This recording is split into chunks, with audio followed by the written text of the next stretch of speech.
Hey,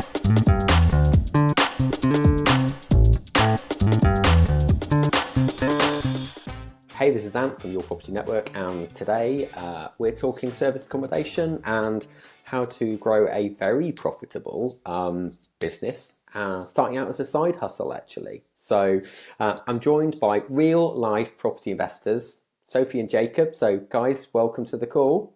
Thank you very much for having us. Guys. And so today we're going to be talking through how you got started in property, why this strategy, how you've made it work, and the challenges along the way, because we all know that property investing rarely goes exactly according to plan, and sometimes we learn more from the things that go wrong than we do the things that go right. So we're here to learn from your successes, some of the hurdles you faced along the way, and to make sure that if you've made mistakes along the way, we try and avoid them in our own property businesses. And rest assured, I've made hundreds. So.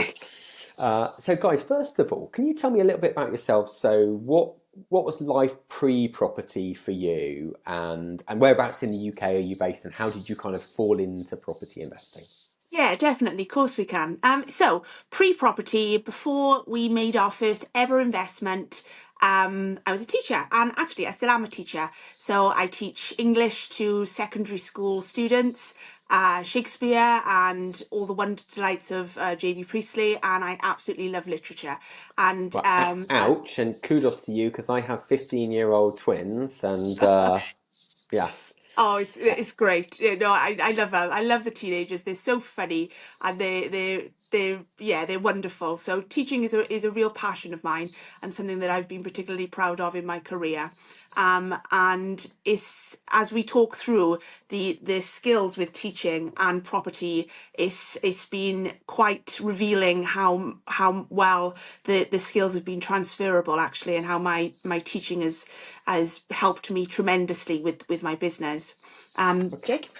So I was a skiing instructor for a couple of years. So I used to travel around the world teaching people how to ski. I did a few seasons in Austria. I did one in Japan. Which resorts were you in? Because I'm a big skier myself. So okay, fantastic. Kitzbühel in Austria. Yeah, very nice. Yeah. And Niseko in Japan. Oh, lovely. Nice bit of powder in Japan, yeah? Yeah, it snows 80% of the time, so yeah, it's fantastic. So yeah, I used to go traveling in the summer and then skiing instructing in the winter. I did that for a couple of years, and then me and Soph decided to become business partners. Which was, you know, I know brother and sister being business partners, and it wouldn't work for everyone. And sometimes, you know, it can be a bit touchy. But we can literally say anything and everything to each other, and without an apology, I know, and get back on board straight away. And you know, it works really, really well. The dynamic works really well. We've got our own skill sets, and yeah, it does work really well. So we started. So Jacob has got a lovely scar down the back of his leg, which is awful at the time, but wonderful now. Yeah. When he was traveling and coming home and picking up a few jobs here and there on some building sites, a big steel rod fell from the top of a scaffold straight into the back of his leg, because some things that should have been put in place to keep him safe hadn't been, which led to a lovely claim.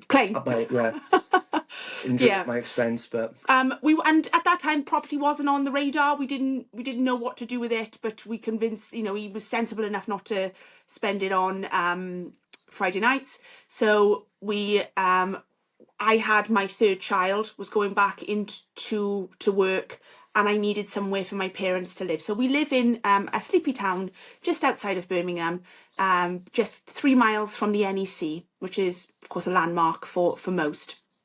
And my parents and all our family live in South Wales. And I said, you know, I'd love you to come up and, of course, look after my children from time to time, but there's absolutely no way that there's room for you at my house, nor is there the tolerance levels.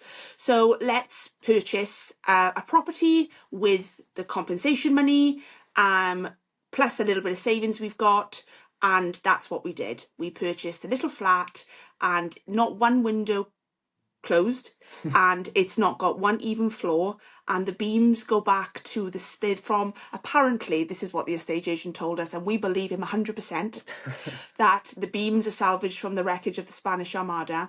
And Jacob and I are so much into history, like, you want to see us at the Black Country Living Museum, we lose our minds, like, we are crazy about history.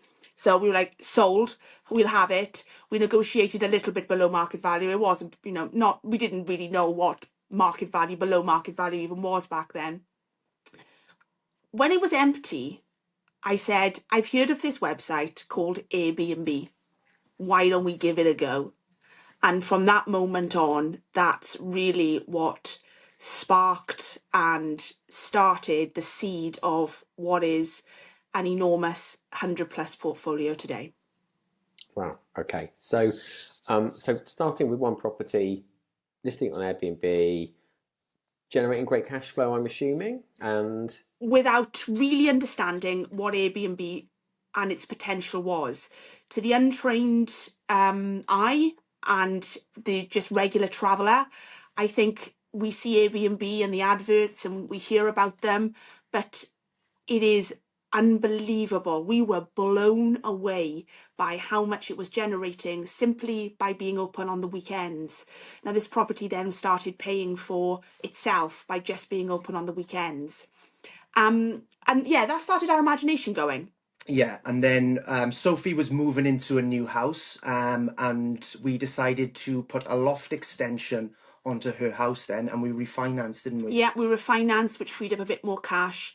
Again, knew that we wanted to do something else with property. We thought what we particularly liked about the property that we bought on the high street for families to stay in, which we've actually called the Armada's Rest, is that we styled it so beautifully. And my mum has got such an eye for wonderful detail, and we had so much fun as a family styling this property, and we created so many memories there that this property became part of our family. And when guests would stay, they would say, this was an experience that I will never forget. Or you can see the sword markings and you feel as if you're stepping back in history. And we got such a buzz out of giving people the same feeling that we got from a property. And we wanted more of it, but we didn't really know how to do it apart from leaning on the assets we already had, pulling some money here and there, and having a go at something. Like, property makes money, people earn money out of property, let's pull money out of this and plug it somewhere else. And hence was the start of a very bad mistake. Yeah. A very expensive mistake. As mistake that we're still not. No, we're over now. But we lost about £100,000. On investing in bad deals. We didn't have any education. We didn't have any mentor at the time. So we invested all the money into bad deals, and then we got educated. okay. So And as a teacher, that's what, absolutely the best way to do it. yeah. And then we got a mentor. And how were they bad deals? You know, why really were good, they yeah. bad? They were not below market value. We put loft conversions on rather than increasing floor space. We didn't understand comparables. We hit the ceiling price, but we invested too much in the refurb. And we just worked with the wrong people throughout the whole process. We put our trust in people that had no experience. And learned significant, painful lessons from it. From our own mistakes. And had no one to blame. But luckily enough, it was our own capital. Yes. And it wasn't investor finance. Yeah. So we made mistakes, but it was off our own backs and our own money. Okay. Now, I say what did property education look like then? So you said you got educated. What did that look like? Who are you working with, or what sort of programs are you following there? So we were also really put off by people who wanted a significant amount of money in order to be trained. Yeah. Firstly, I couldn't. There does come an element like, I can probably do this myself, but we knew that we needed some help, but we didn't know what help. I wasn't prepared to pay thousands and thousands of pounds. So it's about when we were looking for that help and looking for that education, we did a lot of research. We'd been burnt now. We'd lost a lot of money. We didn't dampen our spirits. We still had the passion for property that the Armadas gave us and that spirit for it, but we just didn't know where to turn. So we needed a property group, a property network to be part of that aligned firstly with our values, and secondly that we could learn at our own pace without being I suppose being strict with it. You just have to find it that suits you. And we came across the Fontaines. The Fontaine brothers. Yeah. Okay. Yeah. Yeah. And what was so appealing about the Fontaine brothers was their complete transparency. Everything about them was reasonable. The cost to join their training was tiny. But it was the network. We got, for the first time in our lives, we got access to a network, and that changed everything for us. And we were surprised by how much people really wanted to help us. Yeah. Like everybody in property, I feel, and not everyone, that's generalising, but people do genuinely want to help people. And property is about people. It's not about bricks. Behind property is just this, like, loads of people. So it really opened our eyes to the possibilities, but also became quite overwhelming because there was loads that we didn't know what we didn't know. So there was so much out there that we didn't know. But it was the start of us learning how to do it. So Jacob then, home from his travels, trained to be a gas engineer and worked in London for a while and decided to do property sourcing, which turned out to be a dreadful mistake. Which didn't go to plan at all. And we learned very fast that we are not property sourcers. Definitely not. No offense to estate agents. No. We're not very good with estate agents. And it's property sourcing, and this is a bit of a bugbear of ours, and will lead into actually our goal and what we want to achieve in the future and what we achieve now. People make it sound easy, and it's so hard, so difficult. And because it's so hard and so difficult, and because people are paying a lot of money to join the courses that tell you it's easy, and then they panic when it's hard, the numbers on sources, prices, the numbers are inflated and become untrustworthy.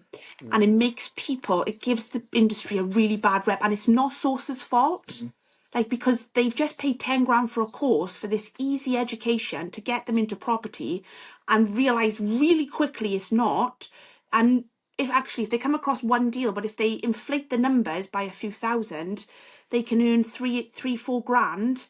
And I can understand why they do it, but it's a real bugbear of ours that sources or people, I don't know if they're tricked, but they're certainly coerced or led a dream that is not true. Now, at this point, we knew that, sourcing is not easy, property is not easy. You have to have an element of experience combined with your knowledge to do it properly. So we ran out of money. That happens in property very quickly. Yeah. We bought 3 properties. One of them, we bought 3 properties. The big mistake we made was only sticking to only within a 5-mile radius of my current home. Yeah. And again, as a newbie investor, you invest locally because you think that's the right thing to do, not necessarily on the numbers, don't you? And I think that's... So we bought 3 properties. I can see all 3 of them from my living room window. And we ran out of money. And we knew the sourcing wasn't for us. But we had a network now that we believed in, and we had access to knowledge never before. Now, Jacob and I are painfully ambitious, and what that means is that when we get an idea, we can't really shake it. And we knew we wanted to go into rent to rent. We couldn't really trust sources 100%. So we decided to self-source, self-stage and self-manage at a target of 1 a month for a solid year. So for 3 weeks in December 2024, we set up a marketing campaign, and we sent 1,000 personalised leaflets to 1,000 different landlords that we found their addresses on land registry. And it cost us the same amount as it would to pay a sourcer for one property. But our thinking behind it was, if we send 1,000 leaflets, there's got to be a return on that. There's got to be. And was there? 14. Yeah, 14 rent to essays. We took on 14 rent to essays between January and December 2024. But what we would do is we would negotiate, we would stick to a business model. So we wouldn't pay the first month's rent and we wouldn't pay a deposit. But what we would do for landlords, we would go as far as putting new carpets down, new floors. So there was a literal exchange in value in terms of we were uplifting the property. So for that, we used to stick to a business model. Okay, if I'm uplifting your property, I'm not going to pay a deposit. And then what we used to do, we'd roll the profits over into the next month, and then we'd set another property up and another property up, and we continued that for a year. So if people are listening to this or reading it, watching it, one of the questions that almost everybody will have is, okay, were there common reasons why these landlords wanted to kind of hand across the keys, be out of it, take a step back, and let you take on, you know, the management for a kind of a fixed return, as it were, a fixed a fixed income coming in? So why was that? You've hit the nail on the head there. It's fixed for 3 years, some of them 5 years, and not if not longer. We will clean the property after every guest, and we're going to sort the maintenance out as well. So you've got a fixed tenant for 5 years with a rental increase in line with market value in there after every 12 months, who's going to fix all the maintenance issues up to £250 and clean it and design it and look after it for a business that relies on a 5-star review base. You would be mad not to. And I think to add to that as well, when it was all unfolding and we sort of look back, we really liked the direct to landlord approach because we could build relationships. And when you go through agents, you can't really build a relationship because obviously the agent is acting for the landlord. So when we used to get these landlords on the Zoom call, you know, the first 5 minutes would just be, you know, are you a family person? What football team do you support? What do you like doing at the weekends? It was just about building a rapport to make sure that this is somebody that we can work with for the next 3 to 5 years. And all landlords have problems. So when you're negotiating, and this is where my skills as a communicator with teaching just fell perfectly into play, I'm a very good listener as well as I am talker. And it's really important that when you first build a relationship, you ask questions and you listen. You just listen. And within 5-10 minutes, they will tell you their problems because everyone's got problems. And they will say, I'm sick of voids. And you go, got ya. I'm going to get you on the voids because there's not going to be any with us. Or they'll say, fed up of doing the maintenance. Or I'm fed up of paying estate agents 10% a month to manage it. No problem, because we're not going to charge you a thing and we're going to pay you market value. And I think changing that mindset of what I can offer you rather than what I can take from you, switching that mindset on the Zoom call changes the complete dynamic of everything. I can solve all landlords' problems with serviced accommodation. And I know that because by this point, I was a landlord myself. So I knew what problems I was facing with my tenants. I knew which properties I'd now turned into serviced accommodation and the benefits I'd received from it. So it just made sense. And also we believe so heavily in the model. Like, remember going back to the Armada's Rest and reading the reviews from the family that had stayed there and had so much fun. I genuinely wanted to give that experience to as many people over and over again. Quality, serviced accommodation that families can enjoy and love gives us just so much pleasure that started from one that we did. So that must feel good as a landlord to know that your property is being used by families and enjoying their property.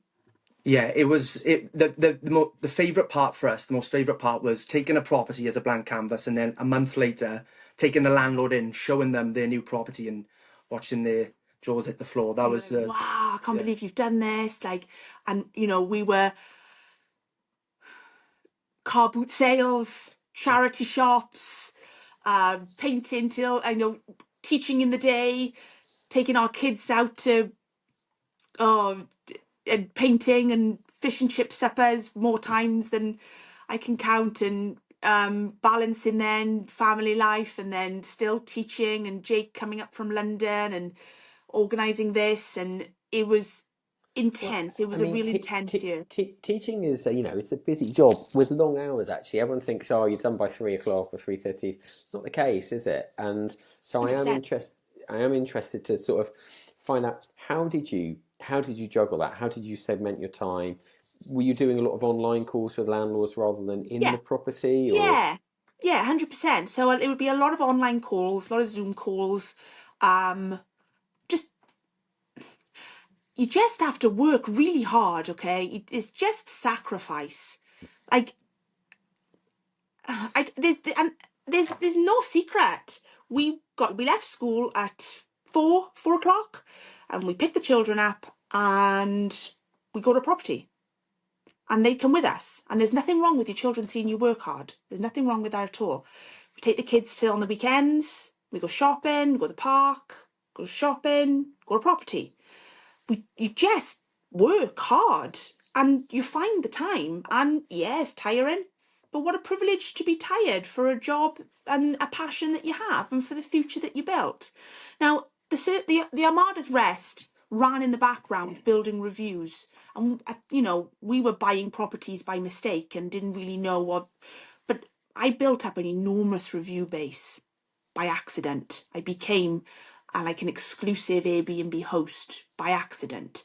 So by the time we'd taken on these rent to rents, we already had a status on Airbnb and a reputation. So they were an instant success, and there was a lot to learn around systems and operations. But we felt like we were flying. We were tired, and the girls, and they're only 5 and 6 now. They were 2 and 3, 3 and 4. That was just what life was, visiting properties. So with that in mind, we'll talk about the systemization in a moment, because I think it's really important. But obviously you're buying the properties, but you're still managing at the same time, kind of managing the portfolio. How did you you'd worked really hard on this like amazing product that you've got with Armada's Rest.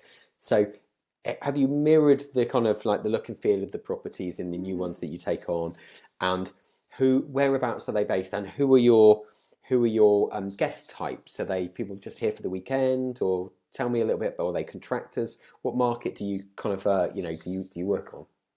So guest type would be families, absolutely, because we are one, so we know what families need. So I would stick to what you know. Um, and because I know when I go away and take the children, I need a travel cart. So all of our properties got travel carts in them. I need a plastic bowl and a plastic spoon for the baby. So all our property has plastic spoons and plastic bowls. And then in the week, we are contractors, travelling professionals. So Coleshill, where we live, 3 miles from the NEC, was another reason to the property's success, because the NEC is an enormous nationwide pull for massive events. The seasonality is quite limited in Coleshill because of the NEC. So a lot of our properties are based around the NEC. Yeah. Okay, great. So you're filling up the kind of weekends with both, people exhibiting and working at the NAC for those events, and families visiting and attending those events as well. How do you kind of work with the systemization? Because it can be, if you're running like one or two Airbnbs, if you're not efficient, that can almost feel like a full-time job of, like, oh, can you send me a list of decent restaurants, or all of those things, the little questions that come back and forth all the time.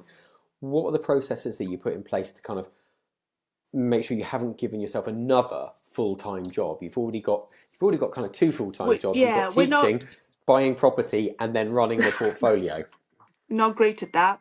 We have given ourselves a lot of full-time jobs. How many full-time jobs can one person have? And we've had to learn really quickly to put things in place before we get desperate for them. Yeah. I don't know where this is coming from, sorry. That's okay. Yeah. There we go. Sorry about that. That's probably a But I landlord think responding to you. So yeah. I think, to be honest, I mean, it's only last year where we really dived into the systems, because that's where the growth has been with the management. Yeah, so how we make things a lot easier for us and how we started to make things easier for us is the channel manager we use responds to guests using AI. That was quite revolutionary, actually. So we get a significant amount of guest messages. A lot of them can be quite mundane, daft questions, things that are already on the listing. You know, people tend to lose their mind a little bit when they go on holiday. They get a bit disorientated, so they can ask, you know, we have a board called Stupid Question Board, and how many stupid questions can one guest ask? And it becomes like, that's just the nature of the beast. So AI responses through our channel manager was phenomenal. Dynamic pricing was also a massive game changer because it tracks the Algorithms of the area. tracks the demand. So when there was an international show, Crufts, for example, early March, is bigger for us than the summer months are, because it is an international event. It's, you know, especially the properties that allow dogs, it just from all over the world. And when they do bring a dog to show, because they don't know how long they're going to be in the show for, they tend to book it for the whole week at 3-4 times the price. So And is that fully automated then? You're not in the fully background automated. setting the price and yeah. No, it's exactly like when you look for a flight, you can't look too many times because the price keeps going up and up and up. It's exactly the same. The more people looking in the area, the price will increase and the length of stay will increase. So because our goal is to have a person stay for the highest price for the longest time. So if people start looking for 3-4 nights, we'll increase to 5 nights, because we want that small percentage of people that are looking for 5 nights to book ours. It's important to have the cleaner in regularly, but the cleaner is also the biggest expense.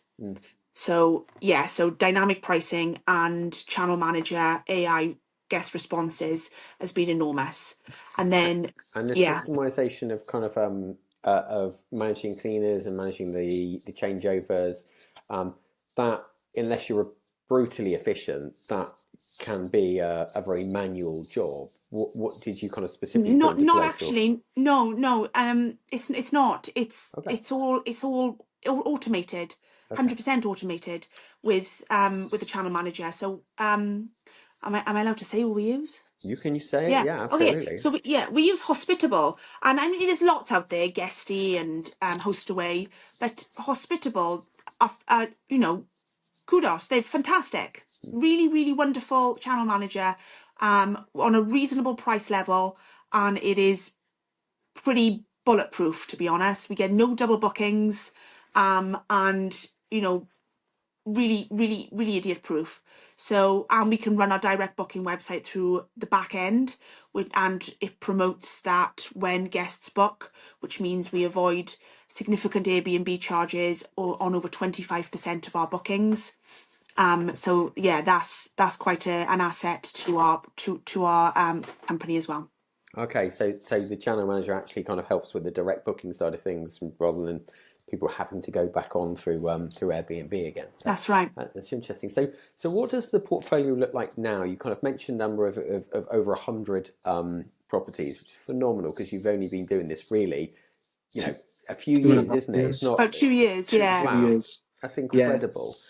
So at the end of 2024, was it 24? Yeah, at the end of 2024, even though we were taking on 14 rent to rents, invested a lot of money, a lot of time, and we wanted to grow. And part of us felt like we were missing a bit of a trick because we were profiting and we were growing, but we knew that we could do something better here. And we were approached by somebody within a WhatsApp group we were in that said, I'm fed up of managing my unit. I can't really face guests anymore. I'm trying to message guests, it's affecting me, it's affecting my family. I don't know what to do. So I reached out and I said, why don't you let me manage it for you? We had no management properties at this time. And I said, why don't you just let me manage it for you? Look, I'll just take a 10% fee. I know the area really well. It was in Solihull, and that's where I work. So I know I'll pop around on Tuesday. Don't worry, I'll sort it for you. And he was so grateful, so grateful. And we popped around Tuesday as promised. We got the keys. I put a couple of prints that we had in the garage up on the walls, took a few photos to freshen the listing up, relisted it. Over those 2 months, we were earning, with 2 months afterwards then, by about the February, so that was December, so by the February, we were earning the same in commission on that property that we were for some of our rent-to-rents. And we thought, we're missing something out here. So we started to advertise the same, we'll help you. Fed up with guests, don't worry, we're great with them. So let us earn you more money, we'll link you up to our systems and we'll manage everything for you. We thought we were a bit of a flash in the pan because we were getting inundated. But also by this point, we'd had a strong network. And we had our strong systems in place for our own rent-to-rent. Yeah. So we had a solid foundation and we were still part of the Fontaine Brothers network.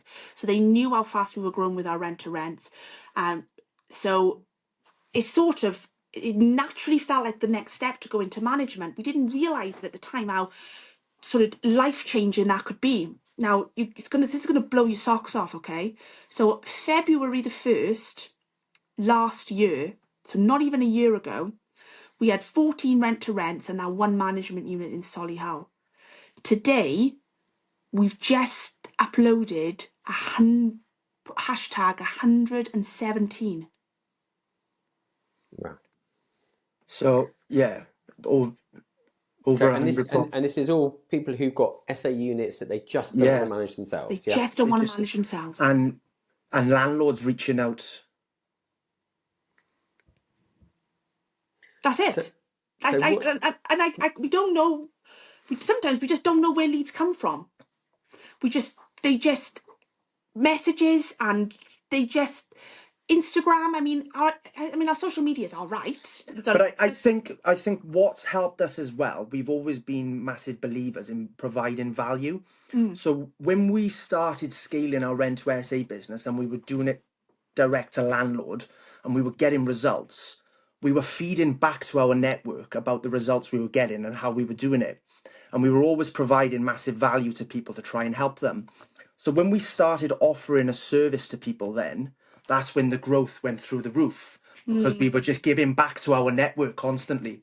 And when you're providing such value and helping people, they want to help you in return. They do. They want to help you in return. And people want to tell people about you. It's like, I got this great advice from Sophie and Jacob the other day about this. And they go, and the things that we were doing with our rent-to-rents, like the marketing that we did. We told everyone what we did. We shared our letters, we shared our templates, we shared our brochures. Like, this is what we did.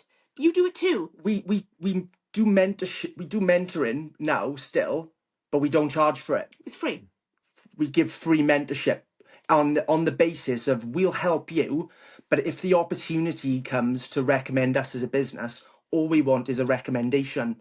And that exchange in value is how we've grown so rapidly. And I think we did the figures the other day, and we've taken on a property every 3.5 days in the last year. Wow. So tell me about what it looks like from a kind of commercial perspective, because you mentioned that you were managing this one property and you realised actually we're making as much money on this as we are on a property that we're doing rent to a SA with. So what's your kind of target if you're taking on a property to manage? It's got to be a win-win in it. So obviously the owner has to see an increased kind of profitability and an increased kind of turnover, but you guys need to make a profit on top of that. So do you have a sort of target of this is what we aim to make, this is what a typical property looks like that we're managing? Now that's a really interesting question, and I feel an element of commitment to an answer there that I also get from my investors. What are you expecting? Like, what can I expect? And I'm going to be brutally honest with you. In serviced accommodation, expect the worst, so that you can be pleased when you get the best. Because it is seasonal, it is risky, it is It's a bumpy ride. it is bumpy. And yeah. if you're not negotiating yourself deals, and if you're paying sources, the costs mount up, and I think a lot of people get into it through no fault of their own without really understanding I the would risks. only invest in rent to rent with money you can absolutely afford to lose. Yeah, and I would. If you think I've got 10,000 and it looks good, I like the strategy, and I will be fine if I've lost £10,000 tomorrow, go for it. Now, when we started with the £3,000, probably, I think we started with about £5,000. Yeah, first one was fun. Don't get me wrong, £5,000's a lot of money. But we would have been fine if we just lost 100 grand, remember? You know? So we would have been fine with losing £5,000. We would have gone, okay, it's not a strategy for us, because it's even volatile, this industry is. And at any moment, Spain lost how many Airbnbs? I think they lost 60,000 overnight, wasn't it? Because of regulations that came in. It's very unregulated, and the market changes rapidly. Now, we've got systems called Property Market Intel, which is a fantastic system to generate a revenue for a property using the comparables. And it's accurate, but it's never exact. Now, when somebody comes to me and they say, I've got a property here, how much can we achieve on this? I'll tell you, with all my knowledge and my power and all my data and all my research, this is what the most accurate figures I have at this very moment. And as soon as I've given to you, it's out of date. But I can tell you when it goes well, it's fantastic. And when it doesn't, it doesn't. Now, we've got loads of tools in our back pocket to make sure that properties become a success. We've got property intervention strategies, which if there's any teachers listening will go, oh my God, I can't believe she's using the word intervention when it comes to property. But it's true. I put properties through intervention. We have an outreach team, so we're constantly bombarding businesses all over the country with, do your corporate clients need somewhere to stay? Come to Sophie's Homes. We're super hosts at 2,500 reviews on Airbnb at 4.8 star, which is unheard of at that level. We've got so much in our back pocket to drive the high bookings, but I will never promise that they are absolutely 100% achievable. And I will never promise a line in which I can guarantee you will earn. And if anyone does, if anyone twice about working with them. If they say, I will guarantee this, you walk away. Yeah, you walk away. I can show you my historic data. And, we've quite got a large presence in Coventry. I've got a presence in Birmingham City Centre. So I can absolutely show you my historic data and what it's achieving at the moment. And there's no reason to believe it wouldn't continue to achieve for the next 12 months as well.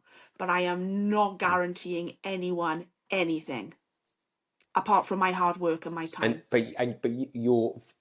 So we're clear, your business makes the kind of 10% on the kind of management side of things, or it makes a percentage on the management side of things, and just removes the headache for the existing owner. And the idea is that I should earn you 10% more than you would if you. So my commission is purely because of my hard work, because the dynamic pricing, they don't pay any extra for that. I link it to that, and then you get more money because of that. My superhost status, my reputation, the brand, Sophie's Homes.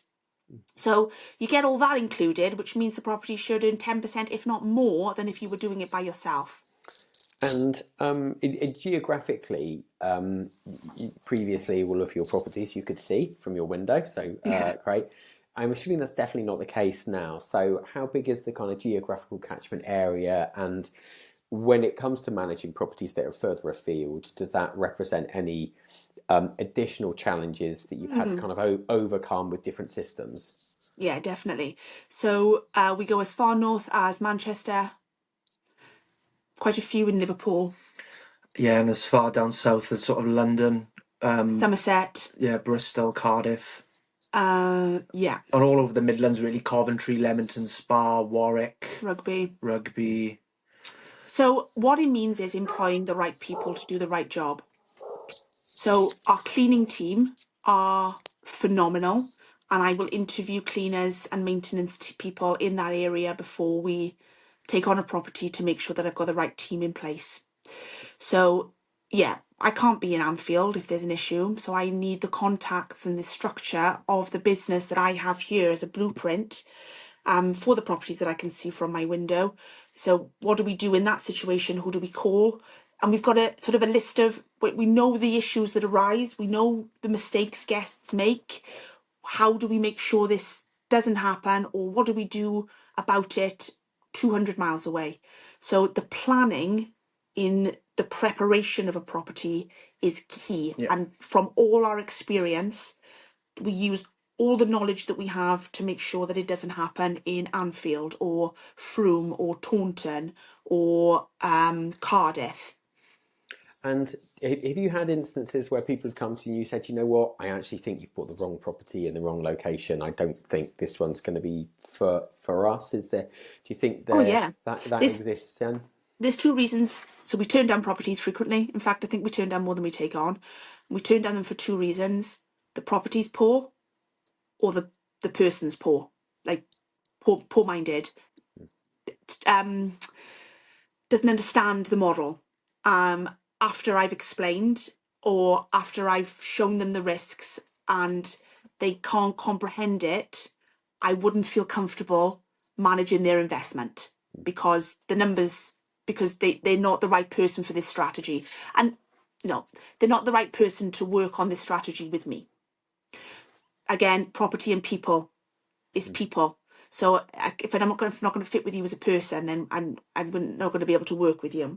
And secondly, So they're almost the opposite of your kind of rent to SA clients, then, aren't they? They would yeah, perhaps fit more with that. They're looking for a certainty of return and yeah. predictability. Mm. Whereas you're saying, well, look, we're going to do our absolute best to maximise this thing, but you need to understand that there's risks involved. And I guess so if people are risk averse or not prepared to take that on, then maybe they're not the right. Yeah, Spot on. exactly. And Spot on. I think we learnt, with the building of the relationships with the landlords, with the rent to SA, obviously going off into the management then, analysing and judging people on sort of what their character is and what their risk adverse is and whether we Yeah. could work with them. So And then we don't take a property on because the numbers don't work. So, like I said, I know we got all the tools and we've got the comparables and the data and our historic data and data from Property Market Intel and our pricing data. So we can run a report based on the most accurate information that we have right there and then. And if we don't feel like it'll work above 65, 75% occupancy, then we won't take it on. And we'll always earn money, remember. So that proves and shows that our morals are absolutely and always have to be in the right place, because I can take a property on and you can earn nothing and I will still earn my 10%. yeah, and it goes back with that long-term vision. You're saving yourself a lot of headaches down the line. But those investors will say, thank you so much for telling me that this isn't going to deal. But you know what? We're going to go and find one that will, because they are out there, and there are very good sources out there who will package up and make sure that deals do stack on the right rents in the right location. And the network that we're in, with some absolutely outstanding, gorgeous sources with good reputations who only do the right thing by their investors. So if you come to us and you say, I want to take this on, and we tell you no, then there will be a deal out there somewhere for you, but this one isn't it. Okay, and I wanted to ask as well, you're both clearly very driven by this. You said that, once you've kind of got a plan or a strategy or an idea in mind, it's difficult to distract you from it. You've built a phenomenal business there, and I'm guessing that kind of financially, that if you wanted to, it'd be very easy to kind of go full time into this. But you're still teaching, Jake. I don't know if you're still doing other stuff or if you're full time. I left my job about 2.5 months ago, and I actually moved from London to Birmingham because but we had to. So naturally, I wanted to ask, what is the reason why? Because no one works what is effectively almost 3 full-time jobs for the fun. Maybe they do for the fun of it, but normally there's a big driver. So I wanted to ask about that. So there's another part to our business, and that is we buy rundown houses. BRRs. We buy BRRs. So, and we use the profits from Sophie's Homes, the serviced accommodation, and we put it into BRRs. But only half the amount needed. and we ask other people who want to get into property and learn the BRR strategy if they would like to pool together with us and buy these properties. So we raise finance, raise finance. effectively. So we get creative with finance in terms of we have our own capital in the deals, we have bridging finance in the deals, and we have investor finance. But we also offer people the opportunity who are just getting started in property, rather than go and spending money on courses, what we talked about earlier, invest into our business, earn a fixed return, and they can learn about the process at the same time. But they can also have access to our service accommodation business and have a mentorship around that as well. So they really get into grips with earning and learning. That's the exchange in value. You invest into us, we invest into you, and we think it works really well. Remember back in the early days when we lost all that money, if somebody had said, look, with your £100,000 there that you have, partner with me, and I'm going to give you £110,000 back in a year and all the knowledge to do it yourself, we would have lost our minds with excitement. We had no one to help us. We didn't know where to even look for it. So what we're offering people now is such a fair exchange of value that we're going to keep the asset at the end of it. We're going to keep the house, but we're going to give you all our network, all our knowledge, all the tools, how we overcome problems with the refurb, how we support the build team. We're going to give you all of that, and we're going to give you your money back with a return on it in 12 months. And to date, we have raised about 350 grand this year. 350 so grand. we took on a business coach at the start of the year purely for raising finance back this time last year. And in our first year, we raised about 350k. So on that model, on the earn and learn model, which is something that we feel very passionate about because of our experiences in the past, and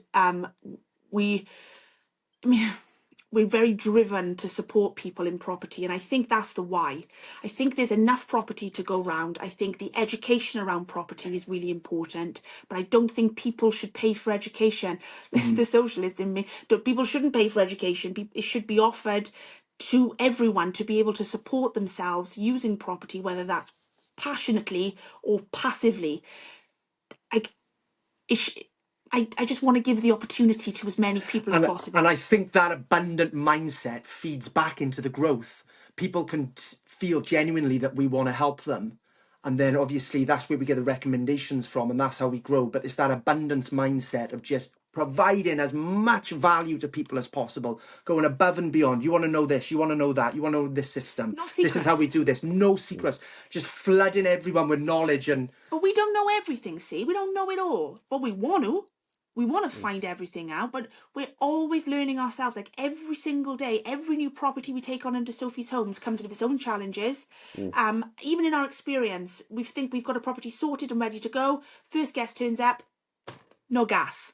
And we've done all this, we've got all the certificates, we've drawn all the checks, we know what's going on.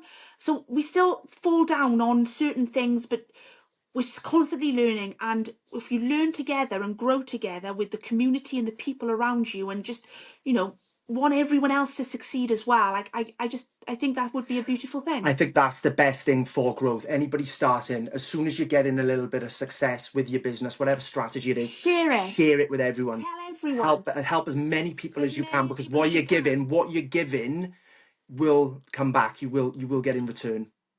Okay, it's really interesting, and I couldn't agree more. Actually, I wholeheartedly believe exactly the same. So, I wanted to ask. So, with the juggling teaching, the rent to essays, management of properties, and building a BRR portfolio, and working with other investors and training, how on earth do you juggle it? How does that? What does that? Are you teaching full time? Are you part time, or how does it? I'm part time. Yeah, I'm part-time. So I teach 3.5 days a week at the moment. And I don't bear any responsibility in school anymore apart from classroom teaching, which is still a significant responsibility in itself. But I don't hold any middle leadership roles. I decided to forfeit that part of my career growth for the business.